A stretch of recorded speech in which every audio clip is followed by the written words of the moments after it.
Ya tai au manuia tato ainga le ni tai au. Fatalo fatu le sofa man malo o Yesu Kiriso tato vasinga. Mane pe aso e melo tu si fa mon mole fata sma o le ni tai au Filipina no mataupu mua. Mata il tato vasinga ile ni tai au Filipia no mataupu mua. Ya e maua I fo ise manatu o le ni tai au. Le tato tatalo ia na tato fa longo le fionga pa ia ale atua.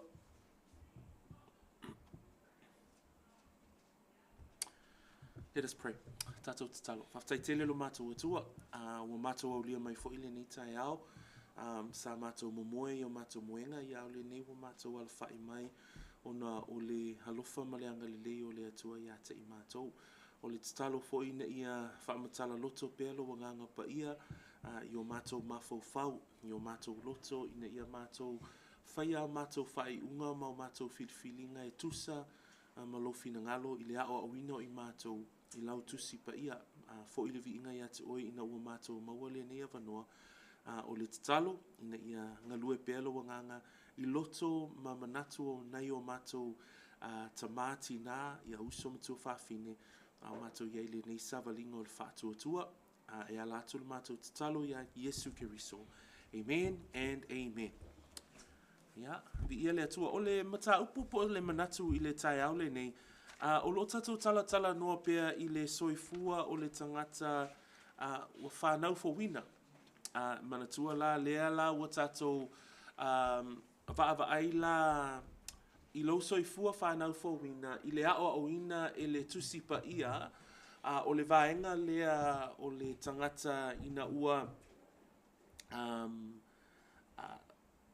I le mataupu la e faatatau I le faaolaina o le tangata. O tatua o wina ai o le tangata e tolu vaenga o le soifua faaolaina. E mawhaiona vaevaina ai le ao onga le nei. So le vaenga mua o le faaolaina o oe ina ua tauami o tanuina oe. O le vaenga lona lua, ia le ala pea o lo tatua o ina pea I le nei aso. I le faaolaina o oe e vaai ai lo soifua I aso taitasi ia pole upu le wata ua o le ola whaapa ia ina. Ma le vaenga lona tolu la o le soifua la o le tangata ua whaolaina e iei le taimi lumanai. E iei le taimi e liu ai o tatou tino au ngavale e avea matino ola pea. So o le upu la ua o whaonga ina I le vaenga la le na o le whaamamaluina o tātou tino, e iei la le teimi o lumanai. Ai mo le nei māsina ua tātou iei nei le tātou waonga, o lo tātou ilo ma vaava ai pea I le soifua whaolaina o le tangata I le ola whaapa iaina. Manatua la, le lawa ma vai le teimi tuanai I le whaa o laina o oe, ma ua tātou iloa whaamangaloina e Yesu Kiriso a tātou wangasala, ma ua tauami o tonu ina fua I tātou e ala ilona maliu, e ala ilona toto. A le savalinga mia la, ona la o le savalinga ua tātou iloa nei e le o se teimi pupu. E iei teimi o lau soifua ua e lata lau savali I le alima e whaapea vi ia le atua. Wisi fo I tangata whaapea wo whaalongo iei wha mai Yesu a fio mai ia, wata fia latu ona la, wa lata lau savali I le ali. E ala mai fo I lesi aso, ua mama o alo savali ma le ali. O vainga lana I lau soifua whaolaina, iei le teimi e vi ia I le ali, e ei fo isi teimi. I teimi pitosili lau na whaingata. O vainga lana ma vainga na o te whaasoa ia te I tātou le tātou vasenga, o le soifuanga o le tangata whaolaina. O le manatu la tai au le nei, o e iai lo wola whaapa iaina, o te fiatala noa I le upu lea o lo ono sai. O lo ono sai. So e whape whea po o lesi foi upu lea o tu inatu lunga tatou lau papa, e lata ne I le wingo le upu lea ono sai. O e whape whea ona ono sai le tangata I lona ola whaapa iaina. E whape whea ona whaongaina lea upu o le ono sai. O lesi upu e whapewhea ona e tū mau. Na o peo whesili fo ina e mawhai ona whesili e tangata I lona soifua whaolaina. Whapewhia ona tū maule toe ina la. Whapewhia ona tū maule lo matua le la ilona soifua faaolaina. Whapewhia ona ono sai le tama le la le teine le na ilona soifua faaolaina. O inala o nei fesili na I lo savalinga.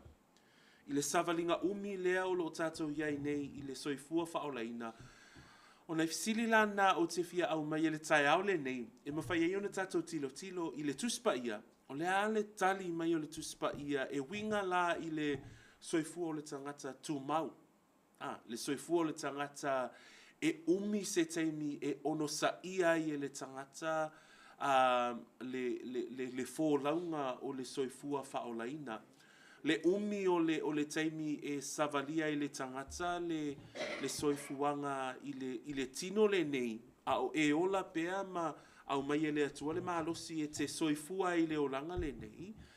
Ai e te ono sa I lava a o tatou iai I le tino. Tatou te ono sa I lava I le teimi a o tatou iai nei I le olanga le nei ma le soifuanga o le nei lalolangi. Le lau te fia au mai e la le Filipi mua. So Filipi mua o le tusi lea a le apostolo Paulo I le ekalesia I Filipi. A tatou whaitaua foi upu o le nei tusi. O se ekalesia e au mai e se ata whaataitai mo I tatou. Ai manai e o upu a le apostolo Paulo, ona la upu I le whaipue ono, e au mai e se ata I ata I tātou I le soifua o la whaapa ia ina, I le ngata I le kālesia I Filipi, ai o le tangata whaolaina I ona pō nei, ai mai se lava la le ola whaapa ia ina. So a fesili nei tātou, o ai se tasi o se lau pesene lona ola whaapa ia ina, I le nei lua vai aso talu na malolo ina le tātou, le tatou a o ngaso sa ia te oe lava lau tali ia te au fo I lau tali ai o le vaenga lea o te fia tala noa I le tai au le nei o le ale umi o le tatou ono sai o le ale mai o le a fo I la le mafu anga o le tatou tu mau le tatou ono sai le savalinga fa le anga so tanga I ane I le whaipoi ono Wa umauti noa, tatou whaitau whaatasi mai ai. Ia.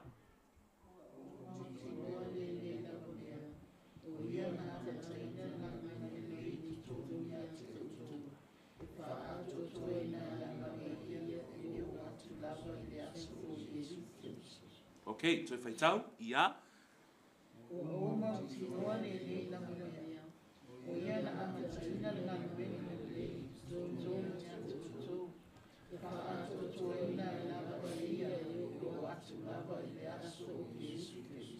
Okay, so vi ia le tua mo whaitau wina o lana fionga pa ia I le nei tai au.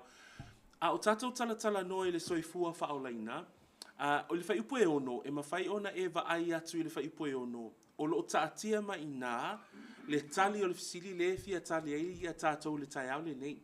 Ona la le tatou te fisili, e whape fea ona maua e oe le ono sai, e whape fea ona maua e au, malavatia e au le savalinga o le soifuanga le nei. Whamai whaipu le leina mua, ua o mauti noa le nei lava mea.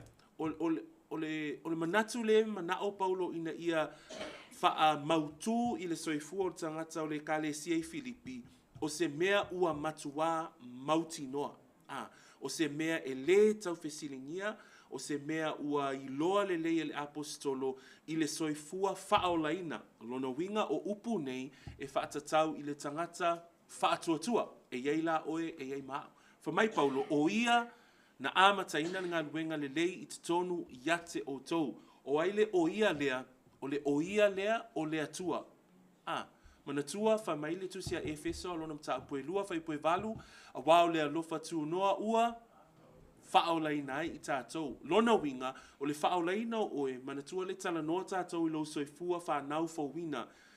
Le lau atu la I mai le fisili, e whape whea ona ono sai, e whape whea ona o tu mau, e whape whea o le ale mafua anga ua tu mau ai lea tangata, ma lea tamaitai, ma lea tina, ma lea toi ina, o le tali mua lava I mawhaiona tātou wa ai o lea tua lava. Na lea lai whai whai upu lea, o ia, a tau lolo soifua faaolaina, na mafua ona faaolaina le lalulangi atoa, ona o lea tua. Whamaila Paulo, o ia na amataina le ngā luenga le lei I to tonu ia te otou, whamai e whaa atoa toa ina I lava e ia. So e amata e ia, to e whaa atoa toa e ia. Le la tu lai mai tato fisili, whape whea o na tu mau le tangata faaolaina, whape whea o na o lavatia ia teimi o whaingata, ia teimi o puapua ngā.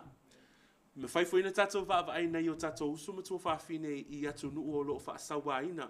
Whape whea o na tu mau tangata nei I le wha moe moe ua tato I loa ma mauti noa. Whamaile le upu lea I Filipi mua mua o ia na amataina le ngā luenga le lei. O lea tua lava na amataina le ngā luenga le lei. So a tato mawhauwhaula I upu ia ona tato tau nuu fo ila lea ele ngata I le amataina o lo soifua faaolaina. E o lava I le unga. Na le whai mai. E whaa atoa toa ina I lava e ia. E o atu lava I le aso o Yesu Keriso. O le ale aso o Yesu Keriso? O le ale aso o Yesu Keriso? O le aso lona toia fio mai? Le aso le unga. Lona winga a pule alofa le ali I tātou te aulia le nā aso e wha atu mawina ma wha ato atoa ina I tātou e Yesu e le atua lava se ia o atu lava I le aso le ali. E tolu lani manato le tātou a onga I le nitai au o te au maia ina ia tātou vaava ai ai pea Ona la o upu ia ono sai a tu mau tau sisi Lesi foi upu e mawhaiona tātou tuu ai tonu o upu nei, o le upu lea manu malo. A whaio I tātou na amataina I Yesu Keriso le soifua whaatuatua ma le soifua faaolaina o le tangata. Le lawu tātou fisili li tai au le ne, e whape whea ona ono sai, e whape whea ona vaaia ia te au le wha umi, pio seisi foi nā whamtalanga, whape whea ona wha umi lo usoifua tu mau ma le ono sai I le whaolatanga a le atua. Le lai whamai le Filipi mua mua, whai upo e ono, whamai o ia na amataina, o ia fo ina te wha atoa toa ina. Mana ia le upuna nei tai au te wae sa ili sau matua tau loto le nei masina, mana ia fo Filipi mua mua whai upo e ono, e te mawhau whau ai, whaafitai le alii, whaaftaina e amataina lo soifua faaolaina, whaaftai fo I le alii e te wha atoa toa ina. So, o nei upu, e tolu ni whai upu o te fia vaava aia le tai au le nei, I le soifua la o le tangata va aia, I le ata va aia o le ono sai. Okay? So, o whai atu nei le tai au le nei, ia mawhau whaupo le ase teimi na e ono sai ai I se vaenga o lo soifua. O le winga le upu lea ono sai, I lona whaamatala ina, e iei teimi e o ai pe whaafeanga iei oe ma le ti ngā. E iei teimi e whaafeanga iei oe ma se mea whaingata. E iei foi teimi e whaafeanga iei oe ma se whaanoa noanga tele. Ai I lo soifua faaolaina, I nā ti ngā, ma nā whaanoa noanga, ma nā teimi e pei fōlinga mai e pongi sā. E iei foi teimi whapena e o le soifuanga o le tangata. Seisi teimi e iei foi teimi e whaali mai iei winga o tangata. Ai me se lava le lalolangi. Mana tua le whaafsanga I tātou ma le lalolangi e le whaolaina. Le vai aso na tua na I nei mātalatala noa I Madora. I tangata, I winga lao tangata I totonu o whalwhainga luenga. Ona la e leo ia te I lātou le ali. Ai o winga la ia, a whaali mai winga nei, I le tangata whanau fo wina, e te whaongaina le mea lea o le ono sai. I le tele o taimi e te whaongaina, I le taimi lea o le wha umi o lo lavatia, se anga e whaali mai a te oe. Po se, a tau foila se whaanoa noanga, I se tasi ua whaia pe whaatinoa se mea I lo soifua, e te vaai ai la le vaenga le I lo olanga, e te ono sai. A tūlai mai fo I se whai unga I te tonu o sio manga le malo, pe whaali mai fo ise whai unga I to tono le no. Tātou I e whai mau I Samoa ma whai whai unga o tātou ainga. E iai fo isi whai unga e te le whaatuatuaina pe te le talitonu iai. E te whaongaina I fo I la le vaenga lea o le ono sai. So a whamatala le ono sai I whapena, e mawhai ona e tuua le ono sai I vaenga ese o lo soifua, ma teimi e te ono sai ai. Ai mai se lava la, le tangata faaolaina, na e manatua le iei tātou I le soifuanga le nei, I le teimi e whaasanga tau mai ai le lalo langi, I le whaatuatua ma le whaamaoni o le upu moni. Ai o ifo I la e mawhai ai ona tātou vaaia, o le soifua, o le isi whaamaoninga o lo soifua faaolaina, o lo ono sai. So se isu e mai lalo tusi le lua peteru. Lua peteru mta apu mua mua. La tātou whaitawina whaipui e lima e o I le iwa. I ifo I le tusi lea le lua peteru, o lo o tala noa mai ai le apostolo, I le soifua la o le tangata faaolaina. E te vaaia I fo I la I te tono le whai upu lea, I le soifua o le tangata whaolaina, le vaenga lea I le aoa oina o le ono sai. So, mana ia la pia whaitau mai whaatasi le whai upu e lima e o I le whai upu e iwa, ai o te fia whaamamawhaina le whai upu na e ono. So, whaitau mai whai upu e lima e o I le whai upu e iwa. Mawala o tusi o le mea lava lea ia o tau I ia, Mea lava lea I o tō matua whaamanosi e lawa. Ina ia whaupoko ina lea I le ino o tō whaatuatua. Ia whaupoko fo I le poto I le ami o le le. Ia whaupoko fo I le le ngau ia I le poto. Ia whaupoko le ono sa I le le ngau ia. Le ami o atua fo I le ono sa. Ia whaupoko fo I le alofa I le arusu. Le ami o atua. O le alofa fo I le alofa I le arusu. Wape a maua o tau ia mea. Maua whaatele ina o na vea ai lea o tau mai o le pai e. A o e fua mai le ilo le le o tātou a li o Jesus. Wa o ia e le o ia e ne ia. O tau waso ia. O whaase o sete. O whaangano ngāru fo e ia. O whaangamai o anana tātou ai. Mana ia lea tusi a. I le tusi lea Peteru, o lo tala no foi Peteru I le au whatuatua, po le au uso talitonu. So, e whapena fo I la le tala noa mai o le tuspa ia te I tātou le tai au le nei. E vai le lisi le na, o se tasi nei o lisi, a le tuspa ia, e mauai se ata, I le vaenga la leo lo soifuanga, o le soifua o tangata whaolaina, o aso whaiso. So le lai tala no tātou I le ola whaapa ia ina, o le ola whaapa ia ina I aso whaiso. Ai fo I la le lisi lea wha mai o te matua wha malosi ai lava. So o le upua Peteru, pei lava o le upua Paulo, I le Filipi. O manatu nei ina ia wha malosi ai le tangata whaolaina. Mana tua la le tala no tātou tai au le nei I le upu leo o le ono sai po le lavatia o na whaatu mawina oe I taimi o lo soifua o la whaapa ia ina. Ai whamai la Peteru, o te matua wha maalosi ai lava, ia o tau matua wha maalosi ai lava, ina ia whaopopo. Tau no lan whaopopo, lona winga o vaenga ia I le soifuanga o le ola whaapa ia ina, e te tau ona whaopopo, ma ia ola, ma ia tupu ai le tangata whaatuatua. Whamai la whaipoe lima, ia whaapopo ina le ami o le lei I lo o tau whaatuatua. So lono winga e a mata le soifua whaolaina I le whaatuatua, ai whamai a Peteru e whaapopo ai la le ami o le lei. Whamai whaapopo I le ami o le, whaapopo le poto I le ami o le lei. O wheme au mai ai le poto o le tangata whaatuatua, e mai le awhionga pa ia a le atua. Whaipue ono, ia whaapopo fo I le le ngao ia, I le poto, tau lole lea ngao ia, o le loto lea o le tangata. Ina ia whaafile muina o tātou loto, ina ua whaatuatua le tangata faaolaina. Whamai whaipue ono, ma ia whaapopo le ono sai, I le ngao ia, ma le ami o tua, fo I le ono sai. So o lo tātou whaamamawhaina le upu lea ono sai. Ai a tātou whaawaila le soifua o le tangata whaatuatua. Lea lau a tātou whaaia i le soifua tupu o le tangata. A whai o oe o se tangata sa la ititi lo ono sai a o le i faaolaina oe. Ina ua faaolaina la oe o ifo i la tātou te whaaia le whaatu mawina o le tangata i lona whaatuatua e whaaia i le whaopopo o le ono sai i lo soifua a.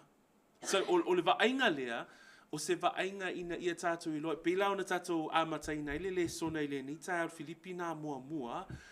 O ia na āmataina le ngaluenga le lei. Lono winga na whaolaina oe, na whaia e le atua le ngaluenga le lei i tutonu ia te oe, ina ua e whaatuatua. Fa mai foila, o ia foi e whaatuatua ina. Lono winga, e o lava i le unga, o ia lava na te whaatino ina.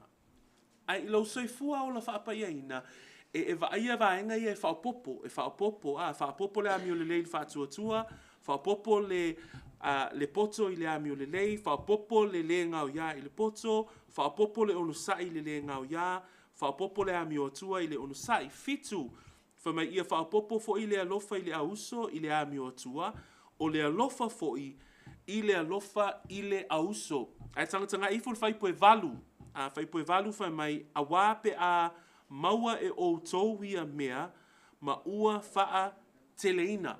Lono winga, ia maua e oele ono sai, ma ia ale ono sai, ia faa teleina. Lono winga, e maua i tātou le ono sai, ai fai mai e faa teleina foi. O vaenga lava ia o lo soifua faa tua. Mana ia nai lea o awina i tātou le ola whaapaia e lea na o mō nisi, e mō tātou uma. E lea na o mō i lātou fo i ua lewa i le whaolatanga. O nisi tangata, ua lewa tausanga i le whaolatanga, ai e le iwa aia lava le tupu. E le iwa aia le whaateleina, e le iwa aia le ola whaopopo o vaenga ia i le soifua o le tangata. Mafu angalale na e tāua i pea lea o auina o i tātou umalava i le vaingala lea i le soifua faaolaina. Okay? So le tala noa tātou e whapewhea ona iai le vainga lea i lo tātou soifua faaolaina. E whapewhea ona ono sai tātou i le tātou hola whapaiena. Mana tua Lesona ua mawai, le na tala noa i tātou, o le ola whapaiena o le ola whaatino. E le na o upu, ai o le a mio ma le whaa maoni. So le lau tātou i loa nei, o le ola whapaiena, e whaati noa i teimi uma ma so uma. A le tai au lale nei, e whapewhea la ona ono sai ei tātou. Le lau tātou i loa, a mata i le atua, e whaato toa ina fo ia. Lua, e vaaia i le ata, vaaia le i lo soifua, whaopopo pea i le aso, ma le aso. Mana ia le upunai au mai e Iakopo. Iakopo mtaupu e 5 whai posuta sifa mai. Whaauta ua tātou tau amu ia i e ono sai. Ua outou whaalongolongo i le ono sai o yopu. So, a tātou whaitawina fo ila le tala anga i le soifua o le nei tangata. O le tangata na ono sai ona ua ave esea malava mea umasai a te ia. Mai le tamau a inga. E o lava i lana whanau, e o lava i le soifua mā lolo ina o le tangata le nei o yopu. Ua ave e seina ina ua tofo ina e sātani ma le atua. Ai o i foila e maua i se ata whaataitai mo i tātou. So o le tū mau ma le ono sai, i teimi sili o na whaafsanga i ai tātou ma le whaingata. O le ata le o le soifua faaolaina o le tangata. Tusi si ilo na lua o te whiatala vaaiai, o le ono sai ona o le ngaluenga a Yesu. So, e vaaia la le ono sai ina ua whaopopo i le whaatuatua le amio le lei, whaopopo le amio le lei, le poto, whaopopo le poto, le ngau ya, le ono sai. Ai o le ono sai foi, tātou te vaaia, ona o le, e whaatu mawina lo tātou whaatuatua, ona o le ngaluenga le ali i whaola. So se sui mai lau tusi le Ioane ono. Ioane ono e mawai le manatu lona lua o le tātou aonga. E whaatu mawina pe maua pe I tātou le ono sai, ona o le ngaluenga a le alii whaola. So Ioane na ono na mataupu e ono, lua whai upu nei au mai ai. Ona a tātou wa ai, I le tusi lea a Ioane, I le whaita wina o whai upu nei e tolu sifunu ma le fitu, ma le tolu sifunu ma le iwa, o I le mataupu lea le tātou te wa ai o e na muli muli, o e o soo po o tangata na muli muli ona o mea na lato whaalongolongo ai le mesia, ma vābenga na lato wa ai I le mesia. Whamaila I o le whaita wina o le whaipuna e tolu sifunu ma le fitu. O I lato uma, ua fō ina mai a te au ele tamā, e o mai lato ia te au, o ia fōi e sau ia te au, o te le tulia lava I fafo. O le whaipu e tolu sifunu ma le iwa nai whai mai e fōi la le whaita wina whaapea. O le nei fōi le fina ngalo o le tamā, o le ua awina mai au, ia le mau lava se tasi ua ia foa ina mai a te au, a ia o toe whaatu wina o ia I le aso o le ngataanga. I le tele o taimima e masani o na whaonga ina I e tangata, e meise lava lai to tonu o tato e ka le sia. E masani lava o na tato whaalongo le upu lea, ia si uso la ua toe fo I tua. Ia po le tangata le la, ia ua toe wha maamulu fo. O le awa onga lea, o se awa onga e le sao. O se awa onga, o le o te tau mawhai ina ia whaamatala ia te I tātou, o le faaolaina o le tangata, a whanau fōwina o e whaamaoni, a faaolaina o e ua liliu wina lo wōlanga e le alii. O le tangata lea, e whaatūmawina, le lau tātou iloa, o ia lava na amataina le ngaluenga le lei. So o le whaolaina o se ngaluenga le lei, na whaia e le atua I lo soifua. Le laifa mai Filipi mua, e whaatoa ina fo ila e ia. E le mawhai e le tangata o na whai mai o ia ua whaolaina, ai e toe wa ai ua toe foi I le lalolangi. Ma toe whai mai, ia, ua toe foi I tua. Ai toe wa ai atu foi vai aso lea, ua toe savani vali mai, ia ma toe whai mai ua toe whaolaina, ma toe whaafowina le o langa whaolaina. Ai e toe wa ai atu foi, ua toe a ngai atu foi I le o langa tuai. O wingo tangata nei, o winga na e te iloa ai e lei whaolaina. O lea o onga tuspa ia a whaolaina le tangata, wha mai Yesu o te le tulia lava I fafo. Wha mai Yesu, I whaipune e tolu sifun maleiva, o le nei fo ilfina ngalo le tama o le ua awina mai au, ia le mau lava se tasi ua ia foa ina mai ia te au. A whaolaina le tangata, a whaatuatua whaamaoni le tangata, e whaavavau o na whaatu mawina, ma leo ma puipuina e Yesu Keriso, le tangata lea. E talitonu tātou I le awa onga lea, ina ia mauti noa le lei I lo mawhauwhau. O le awa onga o le tangata e toi fo I tua ma toi whaolaina, toi fo I tua ma toi whaolaina, e le o se awa onga le tuspa ia le awa onga lea. E iei foi upu tātou te vai e le mua le Ioane, le awa onga le apostola Ioane, o se tasi wana iloa le whaolatanga, a e toi li liu e se, o le tangata lea e le o so tātou, na e whai mai le apostola Ioane e le o so tātou I lātou, a e so o ai, e so le lalolangi. So e tā ua I o mataupu nei I lo soifua whaolaina. Na le lai tala noa tātou, whape whea ona tū mau le tangata lea I le whaolatanga. E tū mau tātou, ona e a mata I le atua le ngā luenga le lei. E tū mau fo I tātou, ona le lau tātou iloa, okay, o le waainga o le soifua whaolaina, e whaopopo, e iei la ma le ono sa. O le si fo I la waainga o le whaolaina o tangata, ona o le ngaluenga a Yesu. Tau maua mai le nganga o le neitai au, o le sa ili tātou I le tali o le fisili lena tātou a mata I le tātou vasenga. Whapewhea ona ono sai, e whapewhea ona o tū mau, o le ti ngai o le tala o tangata le na whai mai a te au, e winga i lau Yesu, e winga ia Yesu ke riso, e winga i lo o langa faaolaina. O le matautia i o sawanga i e sawaina i o tato uso a kerisiano i atunu umamau.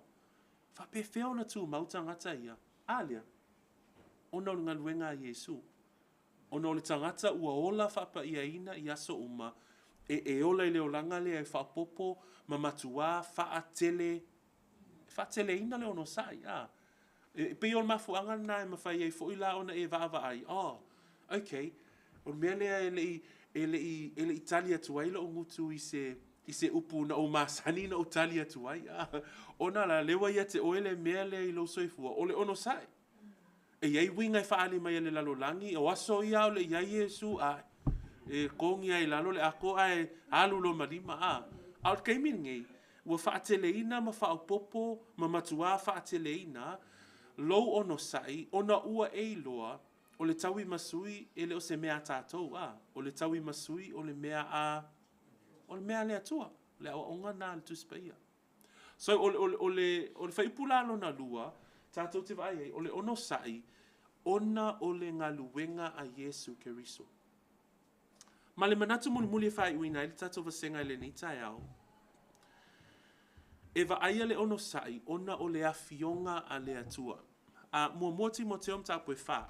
O lo iai upua Paulo e whai uina i tatou manatu. Le lau tatou va ai, o le mafua anga o lo ono sai, ona o ia na amataina le ngaluenga le lei. So, ina ua e wha atua, o ia na amataina o ia foi e wha atoatoaina. So awane e popole uso matua whaafine a whainga tā lau savalinga man, a tele tā lau tau a inga ia te oe ona o le wha atuatua ono sai ai. O le vaenga lea o lo wola wha pa iaina. Ia e mauti noa foi o lo soifua faaolaina e iai e va ai le e whaateleina pea le ono sai le whaapopo i le ngao ia, le whaapopo atu iai, le amio atua, le whaapopo atu iai, le alofa i le auso, ma le alofa i le alofa i le auso. Ia matua whaatele ina lava mea na, awa o inala, e va ai le soifua o le tangata whaolaina, e whai pea e le pai e. So, ono sai e whai tau le tusi pa ia, ma whai angaluenga whaatino i tono o le tino Keriso. Tātou te ono sai foi ona o le ngaluenga a Yesu. So vi ia le atua, na le whai mai Yesu, o e au mai le tama, ia e le mawhai ona ave e seina peila ona tātou wa ai foi, e le se tasi e mau.